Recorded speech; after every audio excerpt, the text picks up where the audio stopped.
Hi, I'm Caroline Woolley of Meaden and Moore Forensic Accountants. This is my video interview series called Business Interruption and Other Stories. This is where I interview people, interesting people that I've met over the last 25 years or so. And most of them are insurance and business interruption related, some of them D&I related, but this one is moving us into the world of cyber. And I'm interviewing somebody that I've known for many years now. I first met him through the London Business Interruption Association, the LBIA, and he's currently on the committee of the LBIA and is a past president. He's also president of the Cyber Insurance Association, and he's actually written a book on the topic. So very, very interesting person to speak to. So it's Celso De Azevedo, and he's a barrister.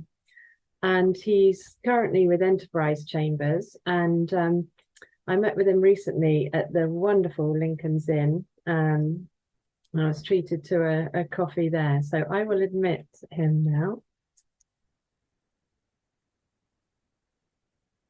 And here he comes. Just connecting now. Hi there. Hi, thank you very much for joining me. Hi, how are you, Caroline? Thank you very much for having me. I was just doing a very brief introduction to when we first met, I think, through the LBIA. And I was just saying that you've also written a book on this topic, so definitely a good person to speak to. And I just said that you're with Enterprise Chambers at the moment, and I mentioned about the LBIA and also the Cyber Insurance Association. I said about your book, so I think it was released actually earlier this year, wasn't it? Yes, mid of the year. I spent the first half finishing the second edition, and it was published. Second edition was published in mid-August. So what's the name of the book? Cyber Insurance. There we go. So very easy. Cyber Risks Insurance. Forgetting the name of my own book. Cyber Risks Insurance. What I wanted to do today is just go through a couple of questions and just to explore the world of cyber, particularly insurance and cyber disputes. As you know, my area of expertise is business interruption. So I want to touch on the business interruption aspects of cyber too. But we're sort of seeing more business interruption claims. It's a bigger part of the cyber claim, more and more. But I know obviously you specialize in cyber disputes specifically. Do you see many business interruption related disputes? And if not, what's the sort of main area that you're dealing with? Yeah, I think that the elephant in the room really is in relation to cyber risks is the Ukraine war and before the Ukraine war, the ransomware attacks that originated probably from that area that happened right at the same time when the pandemic started and everybody started to work from home. So there was right before then, we also saw an increase in the offering of cyber insurance. I remember there was some commentators saying that from more or less six covers, different insurers offering cyber insurance, standalone cyber insurance, it went up from 6 to more or less 35, 40 in the space of 3 years. But then we all had the pandemic and everybody went to work from home, and there has been an explosion in ransomware attacks in 2019, 2020, and 2021. And as a result, we've had a huge reduction in the offering of cyber insurance and an increase in premium. So the penetration of cyber insurance is much less than the original projections were going to be for where we are now for 2022 and then for 2023. So as a result of that, it was, before the pandemic, there were some cases in the US, some pure cyber insurance, standalone cyber insurance disputes. And after the pandemic, there hasn't been that many. And I think the reason for it, or in the UK, I think the reason for it is because there has been a reduction in the offer of cyber insurance, and the ransomware payments are more or less easy to prove. You either have the cover for ransomware or you don't have the cover for ransomware. But there has been another effect of the increase of ransomware, stating the obvious, that is that if you have ransomware cover in a policy and you have the business interruption cover as well, if you reduce the ransomware cover, all you are doing is throwing the loss as into the cover for business interruption insurance. Because if you don't pay, you don't get the decryption key. Not getting the decryption key, it will take, the loss will last longer until the system is repaired, and that longer period is covered under your business interruption insurance cover in the cyber policy. And this is so obvious that at the same time that insurers reduce the ransomware cover, they also reduce or didn't expand the business interruption cover. So I think due to all these factors, the pure business interruption coverage disputes haven't really increased that much in the last 3 years. There are other areas in the coverage, the different coverage sections that you have in a standalone cyber policy that have increased, such as the recovery of Bitcoin paid as ransomware, and the non-disclosure of exfiltrator data, that is the defense costs for that, or the legal costs for that, are covered within the cyber policy. So these areas we've seen more development in the last 2 years than the pure business interruption. And at the same time, because the business interruption section hasn't expanded as much as predicted, there are fewer than before, but there are still many policies that still they have a very simple way of providing business interruption cover. Just defining the business interruption loss as loss of income, and then there is no definition of loss of income. So does it mean that is net income or gross income? How do you determine what loss of income is? What was intended to be covered? Of course, with the gross profit form in the UK for property policies, that is very clear, or clearer. Or the business income for US policies is also, there's a clear definition of how you deal expenses with expenses, or variable costs and fixed costs. Whereas the majority of the standalone cyber policies, they don't define loss of income clearly. There would have been a lot of disputes on this if the cover was broader. But usually the policies that have these very simplistic and undefined coverage, loss of income coverage as business interruption, the limits are very low. So it never explodes into a full-blown court case. And that's I think, part of the problem. Because that's, we historically, a lot of our work in claims has been more on the sort of property damage business interruption side, but over half our cases that we're working on now are cyber related. And as you say, there's a lot that can be learned from the between the two areas. So in terms of the PDBI approach and the definitions of gross profit. But when I was I worked for a broker, as you know, previously, and I was working with the team and looking at the cover. And, one thing for sure was that the business interruption losses would usually way exceed the capacity and the limits available from the insurers. So yes, in terms of value, you're not going to get as many disputes because it's, more often than not way exceeds the limit that's available. But it was the deductible levels as well and sort of waiting period approach that tended to be adopted. Looking at trying to get that to a reasonable level where the business interruption will actually kick in, because some of the time, if it's only a very short interruption and the data's restored, then the business interruption element isn't going to kick in at all if it's within that deductible.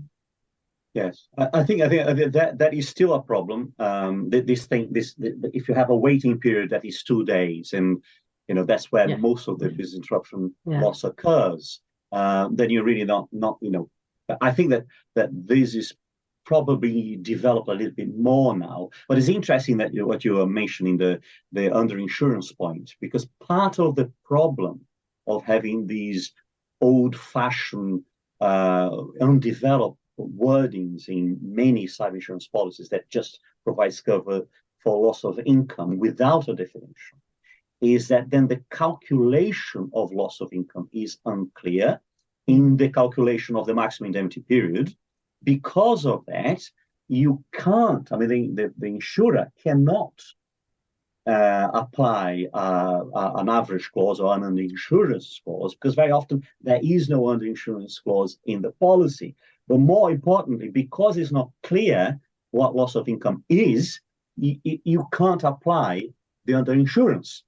Because you cannot say, well, you've miscalculated, you've calculated, undervalued the business interruption maximum limit here, that you or the what you expected your sum insured should be, because it's not clear how that sum insured should be calculated. Yeah, indeed. And it's, as you know, there's just the limits actually available in terms of what the insurers can offer. But yeah, as you say, it's also the underinsurance issue. But if the definition isn't clear, then you're not going to be able to go down that route at all.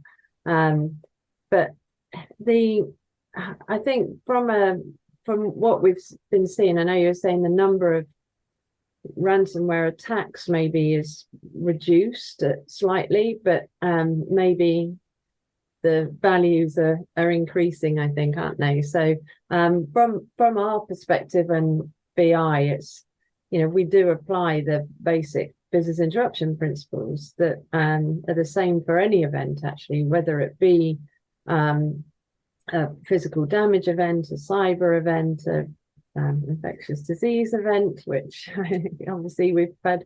You mentioned COVID-19 earlier, but the impact on the business is similar. It's just, how severe is the impact and for how long have you been interrupted? So that's where, as you say, the difference is with cyber particularly. It's quite often that period is shorter. Yeah. That's the other interesting development that we've had in 2022, because we've had all those first instance decisions on COVID-19 cases, business interruption cases, losses that are post the Supreme Court decision in the FCA test case in 2021. And a lot of these cases in 2022, such as the Stonegate case, they talk about aggregation. And it's interesting because in COVID-19, it's a virus. The aggregation issues would be very similar to the aggregation issues that you would get in a catastrophic type, not pettier, cyber war type of attack, which is the major physical virus and a non-physical virus. Yes, the comparison. Non-physical virus. And it deals with all those issues of what are they unified? How do you aggregate losses? And it's a problem for the reinsurance market, because if you can't aggregate, then you can't calculate what the appropriate premium is if you don't know how to aggregate. And the problem about virus attacks is that there are all those issues that it's dispersed, geographically dispersed. It is dispersed in terms of timing. It may occur and then stop, and then occur again, and then stop. And as you had with COVID-19, you had the regulations, then it stopped, then regulations closing everything down again, then stopping, and then regulations closing down again. So you can have the same kind of intermittence with a cyber virus attack like NotPetya. And then you have the whole issues of, okay, is there a causally unifying factor? And is that enough to unify for the purposes of aggregation? And then you have to get into the wording that was used. So aggregation would be a very difficult question if we had a catastrophic cyber attack, a cyber war attack. And because even though many are saying that, the figures are not very clear, but there appears to have been a reduction in ransomware attacks in the first half of 2022, some indication that it has increased again at the second half of 2022. But the point is that you have this catastrophic risk of a potential NotPetya times 10 attack that would have the same consequences or much worse consequences than the NotPetya attack had in 2017. And that is keeping the reinsurance, the cyber reinsurance markets a little bit stagnant. I wouldn't say that it is not growing completely, but it's just not growing in the way that we thought it was going to grow, particularly in the EMEA region. I think the penetration in the US is still very high. It's over 30%. Yeah. But in Europe, it hasn't really reached the 30% SME penetration level, probably because of lack of capacity of offering still. But it is all to do with the unfortunate and dreadful war that we are seeing. And I know that so then we were talking about obviously the business interruption elements and expanding it further, looking at capacities and the policies themselves, and these you've got obviously your combination of third-party liability and your first-party business interruption. But looking at the overall picture, and it just made me thinking about it. You're talking about the stopping and starting, and then of course you've got the consequential loss potential with things coming out later. So I know, so you've got your immediate attack, but then there's the risk of information coming out and being shared later on, and possibly way beyond any sort of indemnity period from a BI perspective. But that's the area that I know when we spoke before that you do a lot of your work in terms of the injunctions to try and stop information coming out later. The injunction against the fraudster who is abroad and it's impossible for you to enforce that they're going to force them to comply has what's called a penalty notice.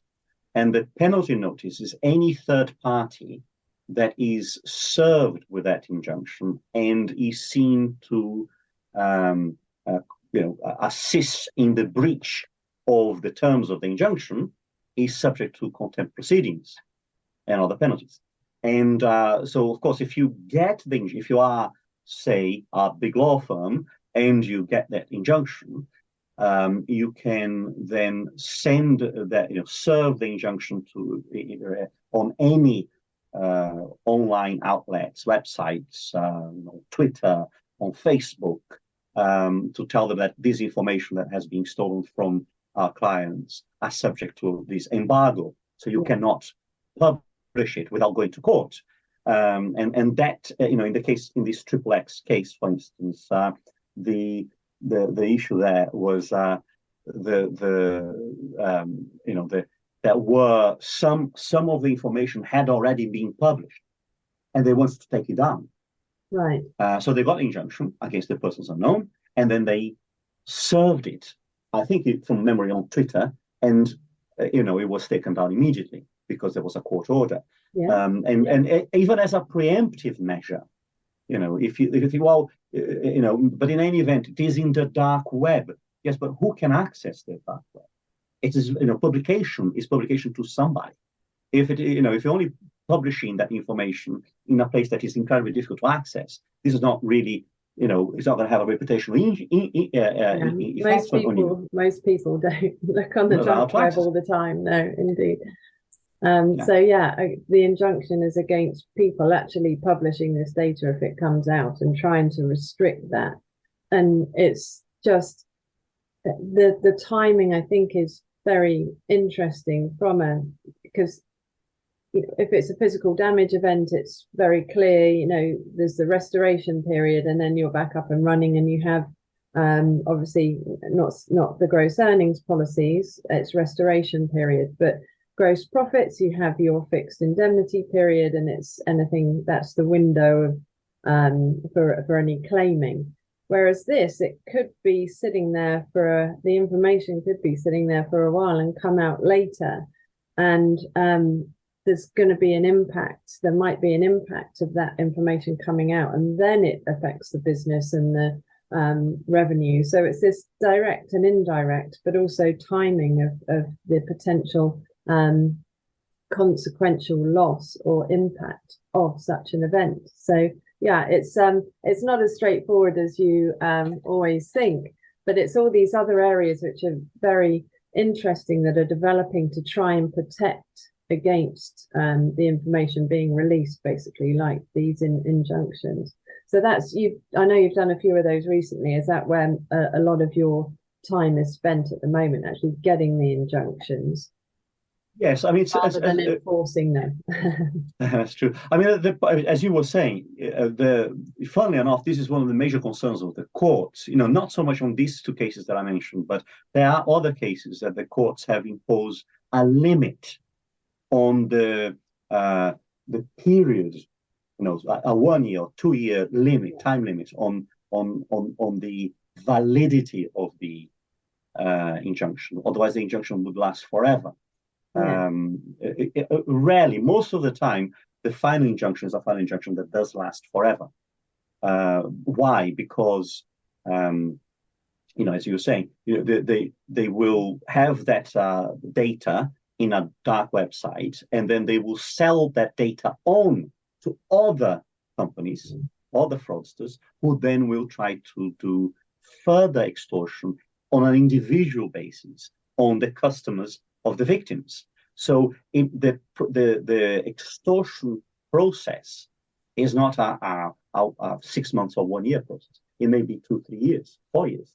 So the question is, how long should these, if the courts are going to restrict the validity of these injunctions, it can't be a year. Otherwise, you're going to be forcing the victims to be going back every year to get an extension of those injunctions.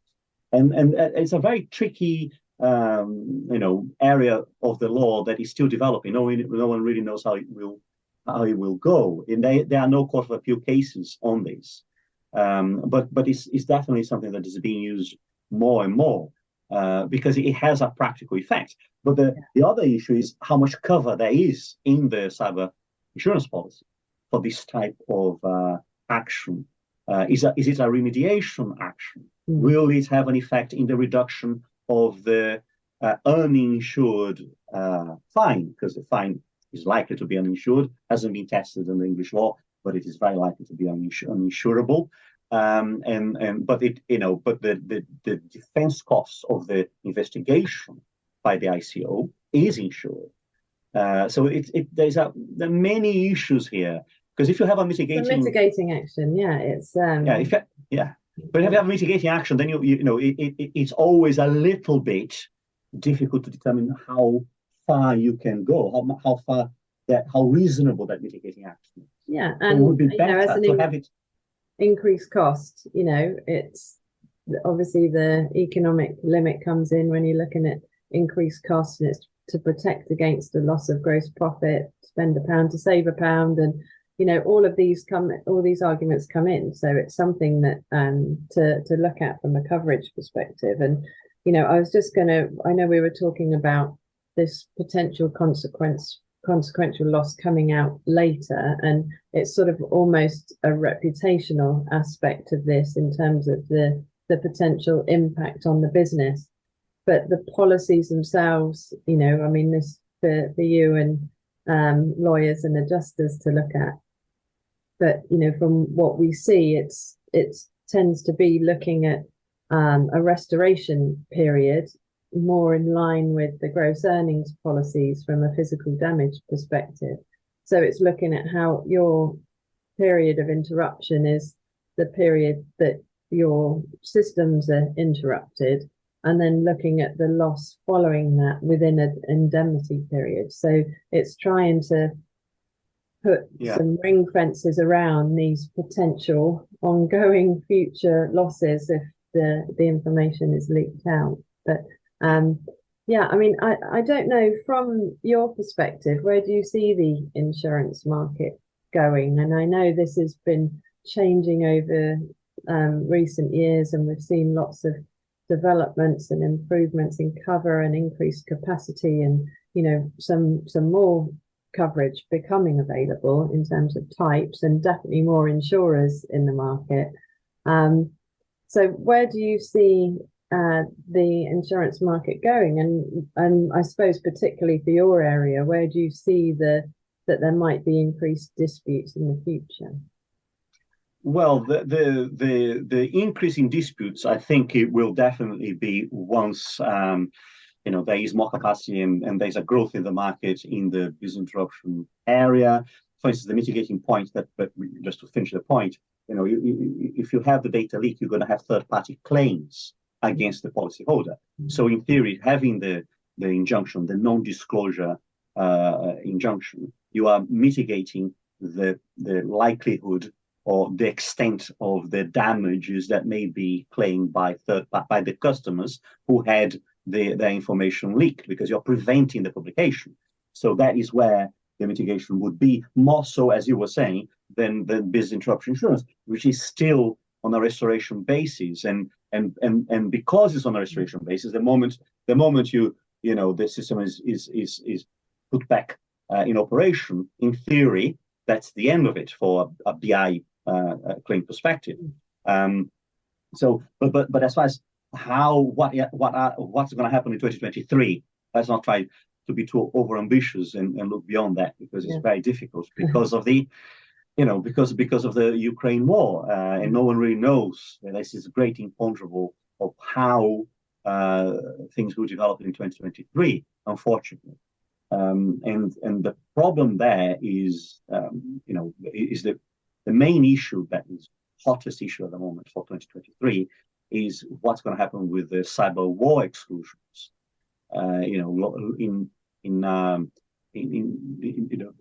Lloyd's issued a suite of cyber war exclusions that updated 4 exclusions that updated the previous exclusions that were just war exclusions, plain vanilla war exclusions that were not appropriate to a cyber war, were not considered to be appropriate in the Merck litigation in New Jersey by the first instance judge. Is under appeal at the moment. We're going to see how the appeal deals with that next year.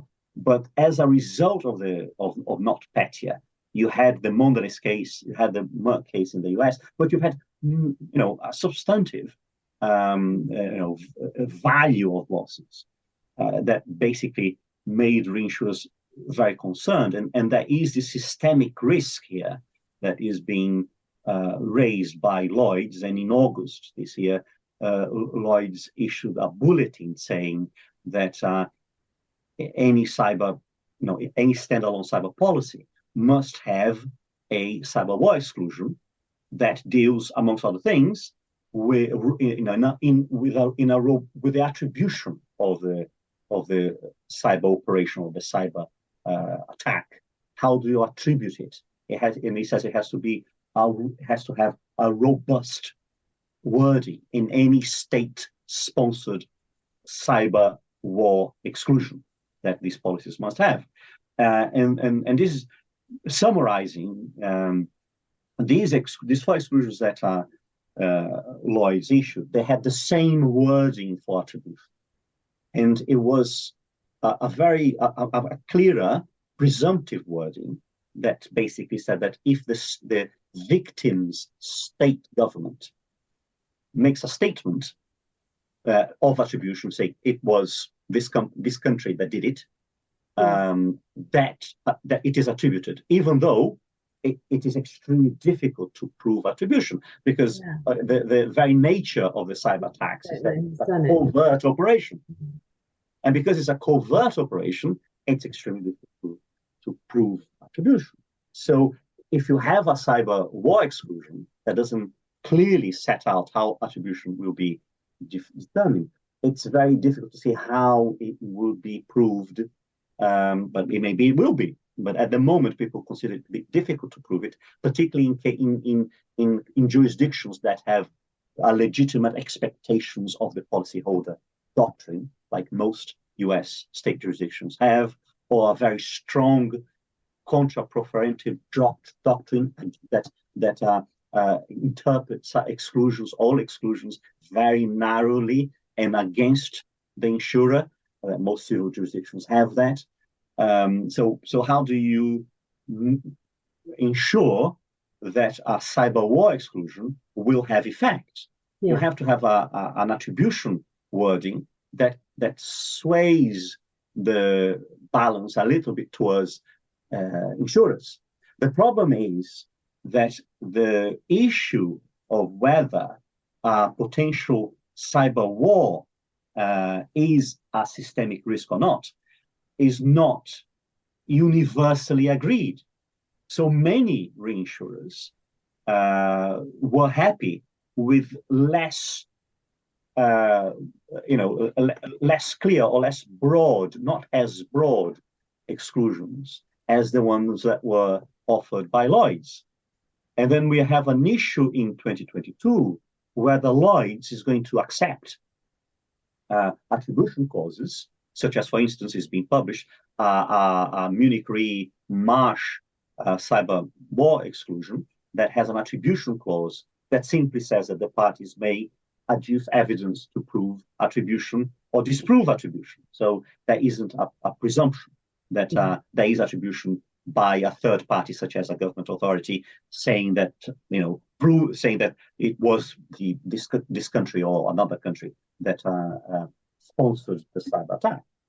And the question here, if you compare that, and I'll finish with this point, if you compare that with the silent cyber exclusions, that there was this whole effort in 2017, 18, 19, but that was very much led by the PRA, the UK's prudential regulator, and in the case of, and as a result, it has been relatively successful. Most policies have now adopted silent cyber, exclusions in other lines of business. Yes. The thing about cyber war exclusions is that the PRA has been very silent about this. And maybe it's the time that the PRA should pronounce itself to say whether they consider cyber war as a truly serious systemic risk, as they did with the silent cyber risk, and issue clear regulatory guidance about this, which goes along with what Lloyd's are trying to do from a regulatory perspective. And it is a difficult call because to a large extent, this is a modeling issue. And as we all know, it's very difficult to model cyber risk. And at the same time, you have some insurers saying, we don't need such stringent exclusions that basically make attribution such an easy thing for us to prove.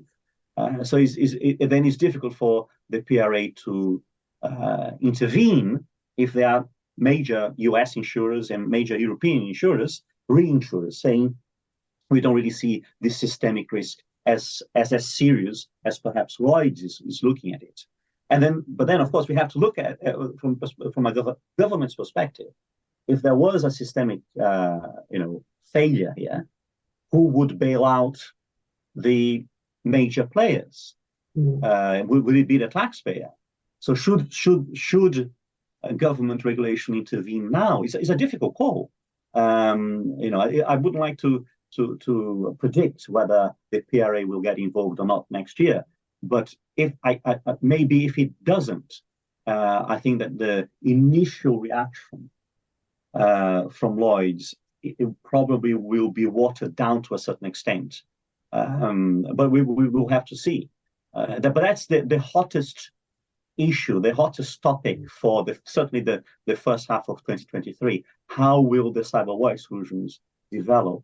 And how will the ransomware attacks develop during the first half of 2023? Will it increase again, or will it stay at the relatively low levels that we've seen in the first half of 2022? And if it does, if it stays low, then maybe you're going to have more reinsurance getting into the market, and then you're going to have more capacity and higher limits and lower premium. But I wouldn't hold my breath. I think that probably this will only be resolved in terms of capacity in 2024, 2025. And there's so much. I mean, goodness, we could talk all day on this, I know. And it's been, and you have literally written the book on the topic. And, maybe we should have a follow-up one this time next year to see what's happened. But, you're obviously talking about the war exclusions, and we saw in terms of terrorism as well from a physical damage perspective with the exclusions for terrorism and then Paul Re. And, it's just how does this continue and develop from a cyber perspective? But that's, again, something I know that's being discussed at the moment, and is we're not sure how it's going to end up.